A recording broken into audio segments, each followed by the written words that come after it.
Hey everyone, welcome back to the Medical Lab Simplified. Today we're diving into something that could literally save your life, cardiac function tests.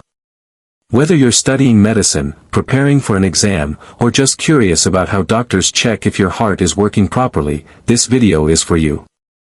Your heart beats about 100,000 times a day, pumping blood to every cell in your body. But how do doctors know if it's doing its job right? Let's find out. So, what exactly are cardiac function tests? Simply put, they're diagnostic procedures that help doctors evaluate how well your heart is working. These tests can detect problems like blocked arteries, irregular rhythms, heart muscle damage, or valve issues. Doctors use these tests when you have symptoms like chest pain, shortness of breath, irregular heartbeat, or if you have risk factors like high blood pressure, diabetes, or a family history of heart disease. They're also used to monitor existing heart conditions. Let's start with the most common test, the ECG or EKG. This is probably the first test your doctor will order. An ECG records the electrical activity of your heart through small electrode patches placed on your chest, arms, and legs. It takes just a few minutes and is completely painless. The machine produces a graph showing your heart's rhythm and electrical impulses. What can it detect? ECGs can identify irregular heartbeats or arrhythmias, signs of a previous or ongoing heart attack, problems with your heart's electrical conduction system, and even how well certain heart medications are working. The best part? Results are immediate, and it's non-invasive. Next up is the echocardiogram, or echo for short. Think of this as an ultrasound for your heart. This test uses sound waves to create moving images of your heart. A technician places a transducer on your chest, and you can actually see your heart beating on the screen in real time. It's pretty amazing.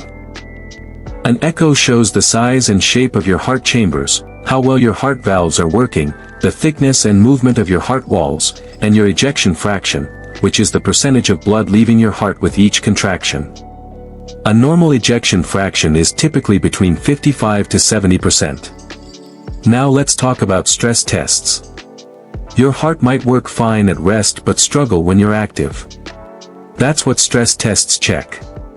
During a stress test, you'll walk on a treadmill or ride a stationary bike while connected to an ECG machine. The intensity gradually increases, and doctors monitor your heart rate, blood pressure, breathing, and how tired you feel.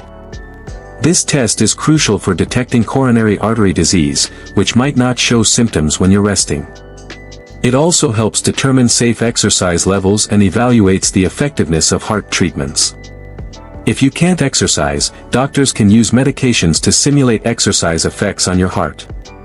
Some stress tests are combined with imaging like a nuclear scan or echo for more detailed information. For more detailed evaluation, doctors might recommend cardiac catheterization and coronary angiography. This is more invasive but provides incredibly detailed information. A thin, flexible tube called a catheter is inserted through a blood vessel in your wrist or groin and guided to your heart. A special dye is injected, and X-ray images are taken. This dye makes your blood vessels visible on the X-ray, showing any blockages or narrowing. This is considered the gold standard for diagnosing coronary artery disease. It can measure pressures inside your heart chambers, evaluate valve function, and even allow for treatment during the same procedure, like angioplasty or stent placement. Let me quickly mention a few other important tests. Holter monitor. This is a portable ECG device you wear for 24 to 48 hours or longer. It continuously records your heart rhythm during your normal daily activities, helping catch irregular heartbeats that might not show up during a standard ECG. Cardiac MRI uses magnetic fields and radio waves to create detailed images of your heart structure and function. It's excellent for evaluating heart muscle damage and congenital heart defects. CT angiography, a non-invasive imaging test that uses CT scanning and contrast dye to visualize coronary arteries. It's faster than traditional angiography and doesn't require catheter insertion. Blood tests, simple but important. Tests like troponin levels can detect heart attack damage, BNP levels indicate heart failure, and cholesterol panels assess cardiovascular system. So there you have it, a complete overview of cardiac function tests. Remember, these tests aren't just for people with symptoms. If you have risk factors like smoking, high blood pressure, diabetes, high cholesterol, or a family history of heart disease, talk to your doctor about screening. Early detection is key when it comes to heart health. Most heart conditions are manageable if caught early. If you found this video helpful, give it a thumbs up and subscribe for more medical content. Drop your questions in the comments below, I love hearing from you. Stay healthy, and I'll see you in the next video.